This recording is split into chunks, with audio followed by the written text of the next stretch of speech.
Hello and welcome to the Gooner Talk, back again with you guys for another show, for another episode of our Raw Reaction series and the Arsenal transfer show. You join us for episode 88 of this summer, in which we've covered plenty of Arsenal transfer news and so far signed just two players, but it could soon become three, of course, with Ben White. Actually, that's not even true, because we have signed a couple of youngsters as well. Armani Richards has come in and Mika Bieref from Fulham has also come in as well. So, we've made four signings, if you want to look at it that way.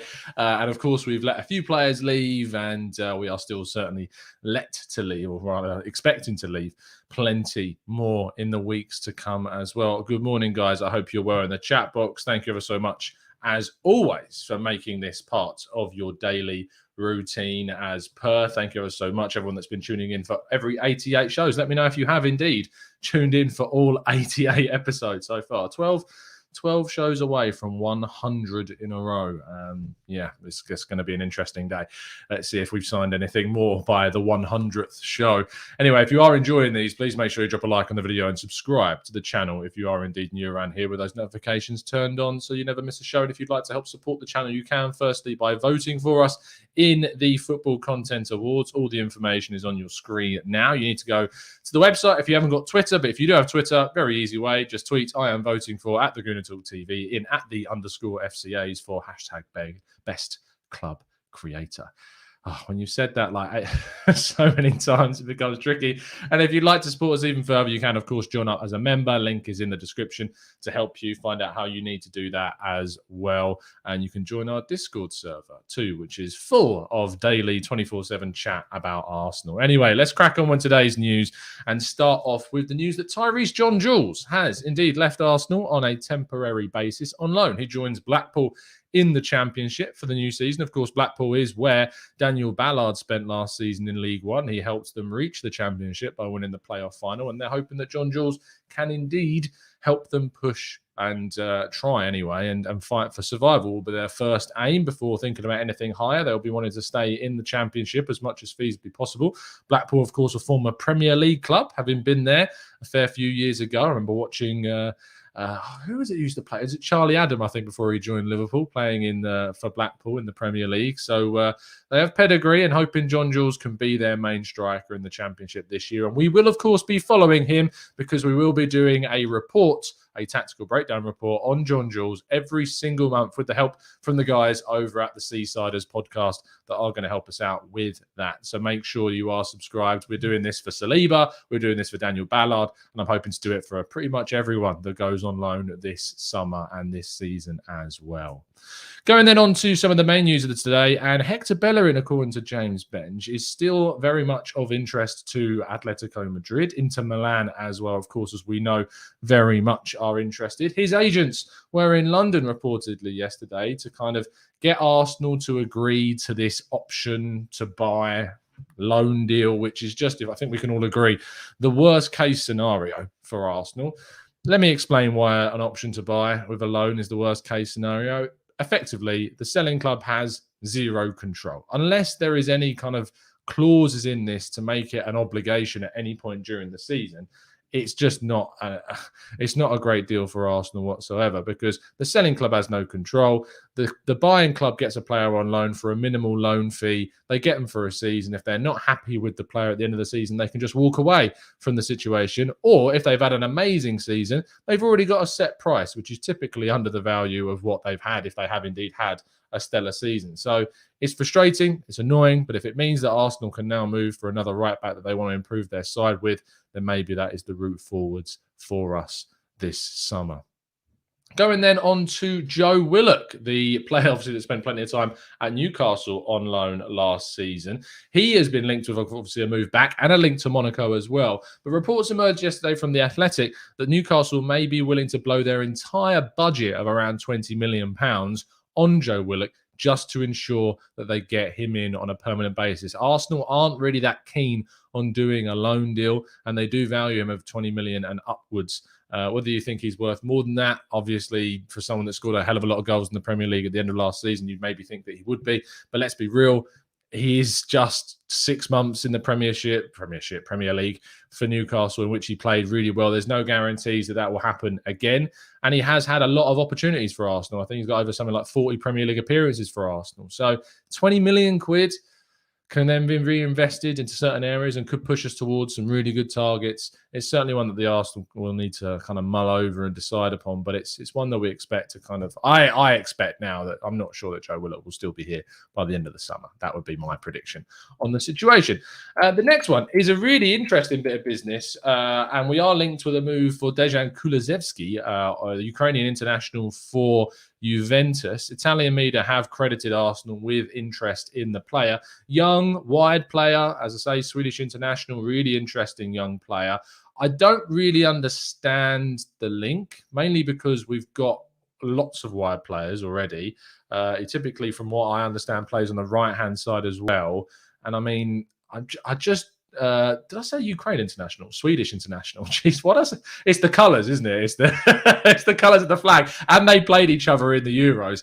I don't know why. I've got that completely wrong. Swedish international, and obviously playing alongside the likes of Alexander Isak and Zlatan Ibrahimovic. I suppose he can play kind of more of an inside position as well. But I think for me, when you've got Pepe, when you've got Saka, when you've got the players that we have, Smith Rowe that can play in wide areas, Martinelli, Aubameyang, I just think, for me anyway, I don't think it's worth Arsenal going in for the figure that they would want, to be honest. We've got enough there. Let's invest in a position that we definitely really do need, and not a player that's going to be a square peg in a round hole in terms of a number 10 position that I don't think is really his main position. But, you know, it's one that Arsenal are interested in. Swedish international, Kulusevski, and we all know. We'll see what happens, but I very much doubt that this is one that's going to be anything more than interest at this stage. Our penultimate story of the day revolves around Tammy Abraham, and specifically the fact that Chelsea have panicked, it may be. They've panicked that no one wants to pay their £40 million valuation. Arsenal have, of course, it seems anyway, based upon reports, moved on to Lautaro Martinez, and he has effectively become Arsenal's number one striking target, and Chelsea are going, oh no. We don't want them getting him. Let's slash the price of Abraham. And that does indeed seem to be what is going on. I certainly do think that in regards to Abraham, that Chelsea were never going to get anywhere close to £40 million. West Ham were the other interested party involved in Tammy Abraham's kind of the chase for him anyway, the pursuit for him. I don't think that they're going to get close to 40 million for him if they are going to let him go. And supposedly Chelsea have indeed now cut their price. We don't know what the price is. There have been rumours of it being around 30, maybe just under 30. If it's closer to 25 million, I think that's much closer to kind of his true value as a player. But 40 million was a bit of a joke. Maybe a Chelsea are panicking that Arsenal might go and get Martinez, which you would panic, wouldn't you? Because it would be a mad signing. But maybe tempting them to pay a little bit less for Abraham, gets that deal done, gets them that player off the wage bill as well, because it's about 90 grand a week at the moment. And of course, they want to invest in Erling Haaland too. So we'll wait and see. I very much doubt that Arsenal are going to be in for Tammy Abraham and get this deal done. It would be a big surprise if they did. They've still got Lacazette here, of course, and his future is still up in the air. We don't really know what's going on with him. But Tammy Abraham's price has been cut. Does that mean we're interested? I would rather see us go for a Martinez. I think that would be a brilliant signing if we were to get it done, which I still very much doubt would happen. Our last, rather penultimate story of the day is Martin Odegaard and the fact that his future just doesn't seem to settle. Reports that emerged from Spain yesterday saying that the player, if he was to leave, would indeed choose Arsenal over anyone else, and he would want to leave on a permanent deal. But there is always still that hope from the Real Madrid side of things that he wants to stay and become one of an integral player. There does not seem to be a credible line of news about this, other than the fact that Arsenal are indeed still interested in bringing Martin Odegaard back to the club. And I just think that when you look at someone like Odegaard for the price of 35 million, it just doesn't seem like a deal that Arsenal could turn up. It's such a good price, such a good player, so much potential, already transitioned into the Premier League. For me, it's just a player under a really good fee that's already transitioned. It makes so much sense. So I think he is certainly going to be the player that Arsenal go for in the end. I would put my money on it being Martin Odegaard rather than James Maddison, but let's see. We move on to the final story. of the day, and that is indeed Bruno Guimaraes, the Brazilian central midfielder, formerly of Atletico Paranaense and in Brazil. We, of course, did a tactical breakdown on Bruno all the way back in January of 2020 with the help of Vinicius Furlan. You can go and check out that video. I know a few of you have been checking out that video because you've been leaving comments on that video, which is now more than 18 months old. Still very relevant, still does certainly give you kind of an insight into the player of what he was like in Brazil. I am going to do my best to give you guys an updated video on Bruno Guimaraes and how he's getting on in Liga with Lyon, with Jerry Smith. Fingers crossed too. It might be out tomorrow. It may be out a little bit later than usual. But for me, I'd love this. I'd absolutely love this signing. Now, let's address something, because in yesterday's show, obviously, in the Q&A section, it was brought up that there were some accounts that were saying that Arsenal were interested in this. Now, the report that came out yesterday revolves around Goal Brazil, Goal from Brazil, Goal, or however way you want to put it, have reported this information. That Arsenal are still interested. Now, I tweeted saying that I don't necessarily think this is any new news, if you like, because Arsenal have always been interested in Bruno Guimaraes. We've been interested before the January window of 2020. We wanted to bring him in then. We couldn't come to an agreement, or we didn't have really the money back in January of 2020. If you remember, we weren't really spending all that amount of money back then. In fact, I thought we only brought in Pablo Marie and Cedric. And it did seem to me anyway that it wasn't really going to happen. And eventually he did, of course, end up signing for Lyon, in which he went straight into their Champions League squad and transitioned immediately and has looked great. Central midfielder, great physicality, great passing, great defending, just a really good all-round central midfielder that can do an amazing job. Now, it's not a new bit of news that Arsenal are interested in him. There was a report there was a tweet that went out yesterday. I can't remember the guy that tweeted it, but it got a lot of attention, a lot of retweets, a lot of likes, and that brought it into kind of the main sphere of Arsenal news. And so it was unsurprising that the day after, someone, and that someone being Goal in Brazil, tweeted and wrote us a piece about Arsenal's interest. Arsenal's interest isn't new. Like, Arsenal have always had the interest in the player. The only thing new about this is if Arsenal were to make a proposal, if they were to go in with a bid, if they were to progress that interest to something more solid and tangible, that would be the new news that we're waiting for.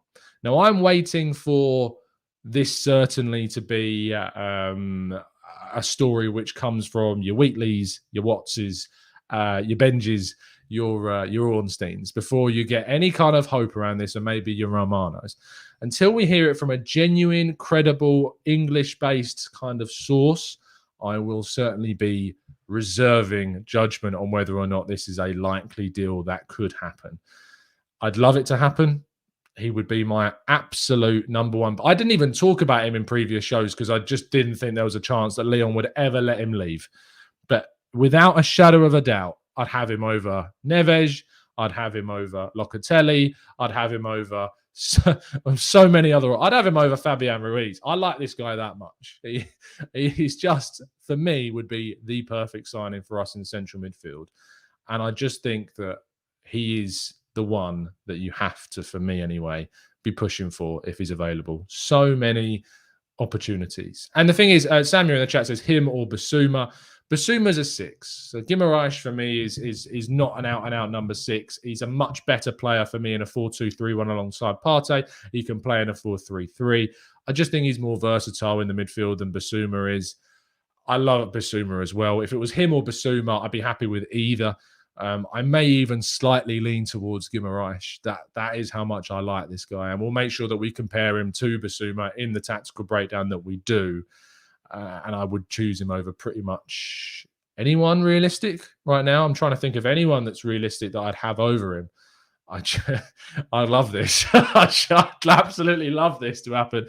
But we'll wait and see if it indeed does. But it would be a absolutely brilliant move if Arsenal did indeed doing that.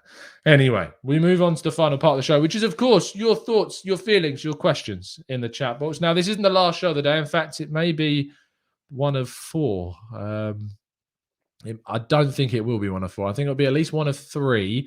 Of course, we will do our 5 o'clock show, which I'm aiming for. The 5 o'clock Let's Talk Arsenal show, which will be at 5 o'clock, as always, every Friday. And a little bit later on this afternoon as well, 2:30, I'm going to be having a chat with Lee Judges about, transfer window, upcoming season, pre-season, how Lee's feeling about a lot of things. It's been a while since we've had a chat with Lee, so I'll be chatting with him. So that's going to be coming this afternoon. So make sure you subscribe to the channel to get all of that lovely content.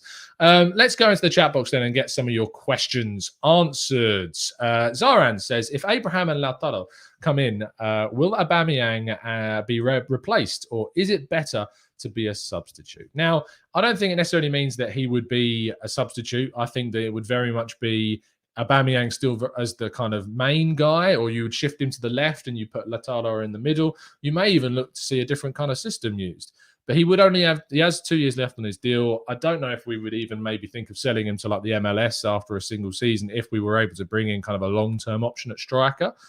Abraham, I'm not sure would force out Aubameyang immediately. Martinez, I think, certainly would. But we would have to wait and see if that happens. And it's certainly one that's not going away anytime soon, this link. That is for sure.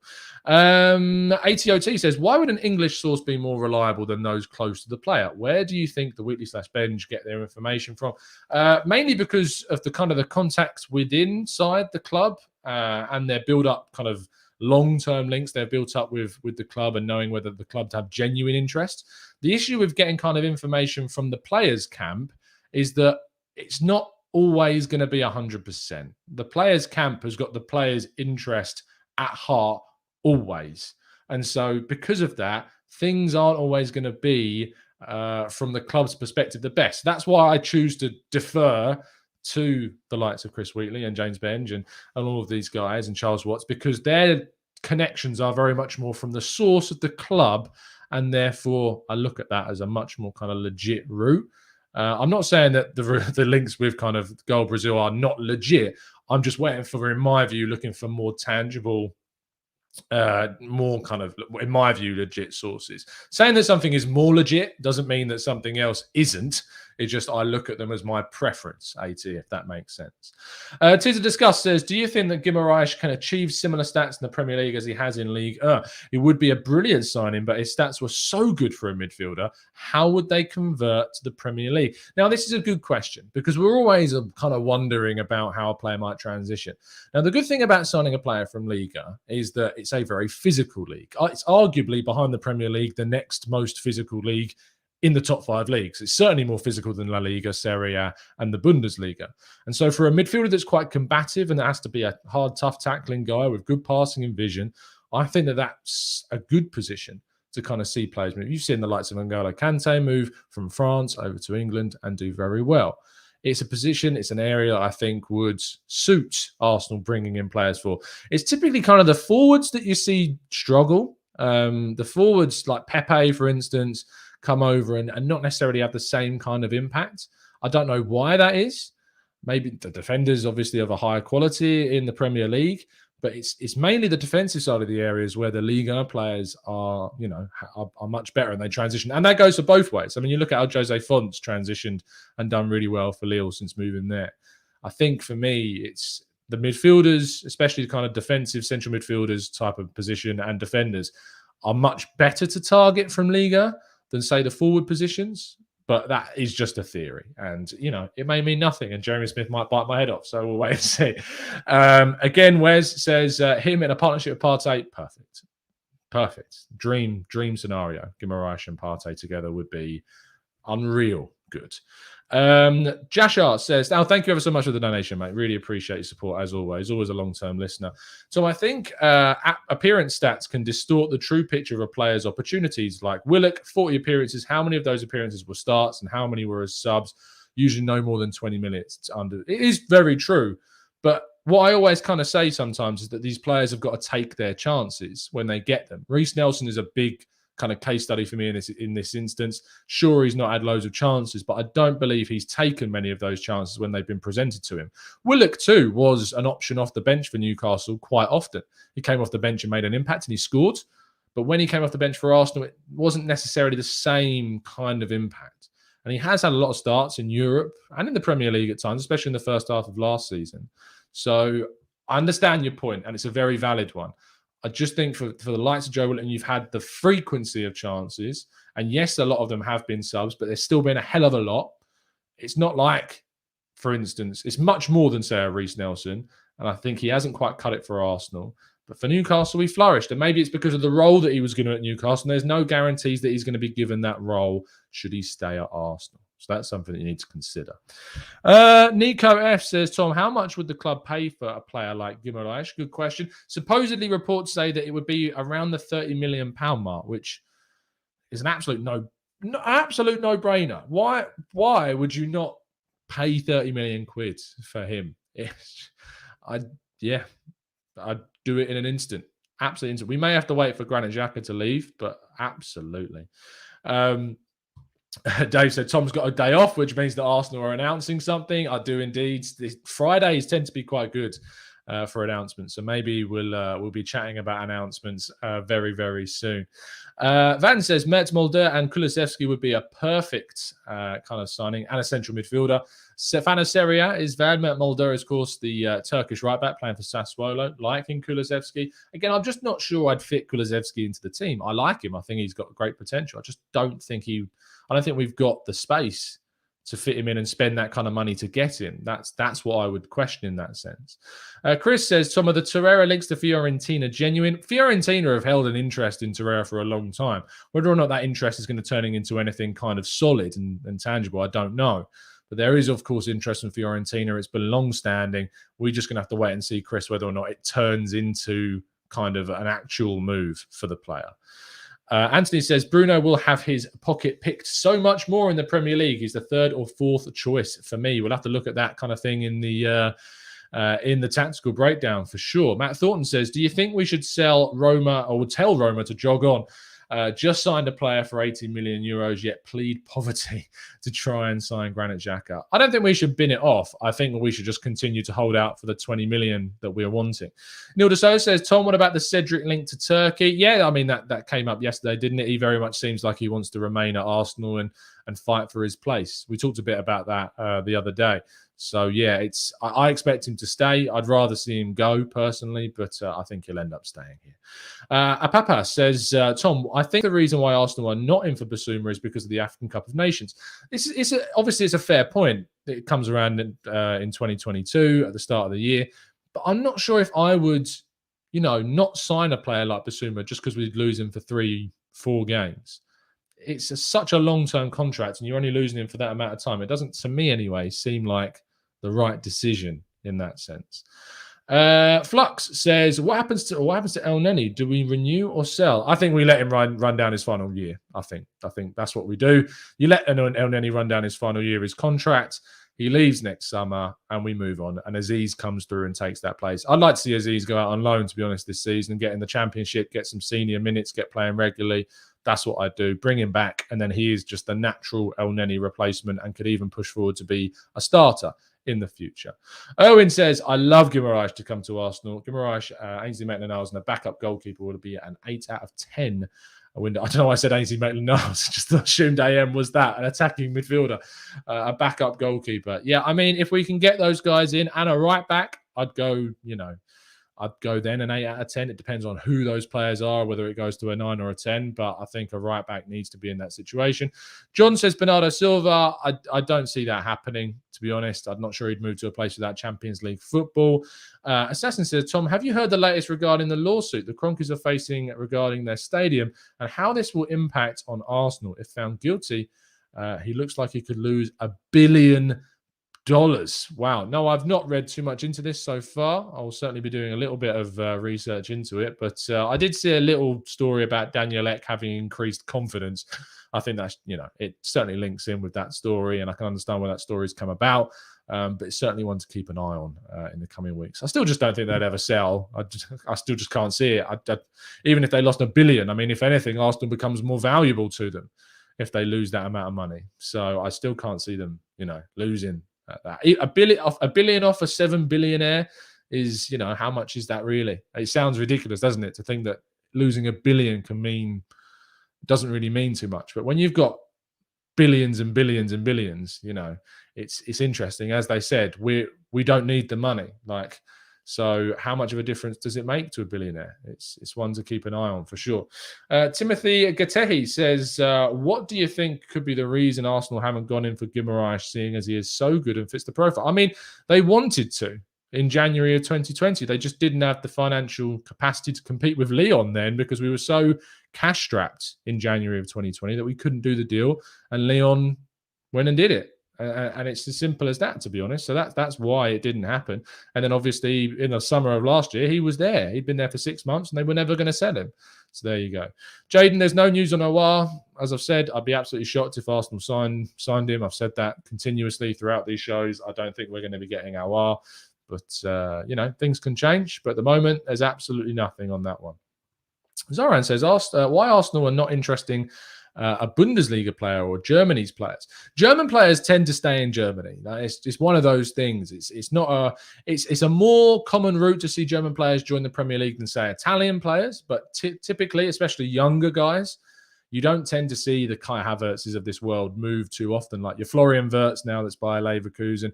I'd be surprised to see him move. You see that like the likes of Marco Reus always stayed within Germany. Mario Götze, when he was a young, promising player, stayed within Germany, went to Bayern, came back to Dortmund, and then he left after not really having too much time now at PSV. They just tend to stay. And so that's maybe why we're not seeing the links with too many Bundesliga players. I know that Dennis Zakaria might be available, but I'm not as keen on Zakaria as I am on a plenty of other of the kind of the midfield targets that we have this summer. So maybe that will tend to be why. Mr. Harrison Carnaby says, how did Bayern get their business done so quickly? Arsenal need to get some of that German efficiency because they're German champions, Champions League competitors and previous winners. And they are a club that players are going to want to jump at the chance to join. That's the reason. Arsenal, unfortunately, don't have that luxury right now, and that is a bit of an issue. Zoran says, can Tavares replace Tierney in Arsenal's lineups? Absolutely not. Absolutely not. No chance. No chance whatsoever. Morning, Todd. Morning, Mick. Links and more links. Nothing concrete. Are you worried yet? I'm concerned. I say we'll wait until we get into kind of much nearer the Premier League season start. A week until then, if we haven't signed anything bar Ben White, then I'll be concerned. Definitely so. Sorry, I'll definitely be worried and maybe on the verge of panicking. But there's still time. So, we'll have to wait and see. It has to be said, I think Guimaraes is also away with the Brazilian Olympic squad, so he wouldn't be available for the start of the season if we were to sign him. And there may be a bit of time before anything does come of that kind of in a solid sense, because he'll wait until Brazil's participation in that tournament is over before any kind of deal gets done. So that's certainly something you got to think about. Anyway, we are going to wrap things up there. Before I do go, this is very much a selfish plug. It's not even a selfish plug because it's nothing to do with me. But I very much am into my drum and bass at the channel. And today, Focus released a brand new album. We've interviewed drum and bass artists on the channel. We've talked to Friction. He's a big Arsenal fan. If you have got a spare half an hour, go give Focus's new album a new listen. It's absolutely fantastic. So please make sure you go and check that one out. And of course, if you would like to help support the channel, you can do by joining up as a member. And of course, you can also help us by voting for us in the Football Content Awards. So please do go and tweet, show some support. And yeah, it'd be an absolute pleasure to see more people showing the channel the love and respect that you always do. So thank you so much, guys, for tuning in. I'll be back at 2:30 this afternoon with Lee Judges to have a bit of a chat about all the happenings and goings on at Arsenal. Other than that, it's been an absolute pleasure as always. And as always, up the Arsenal.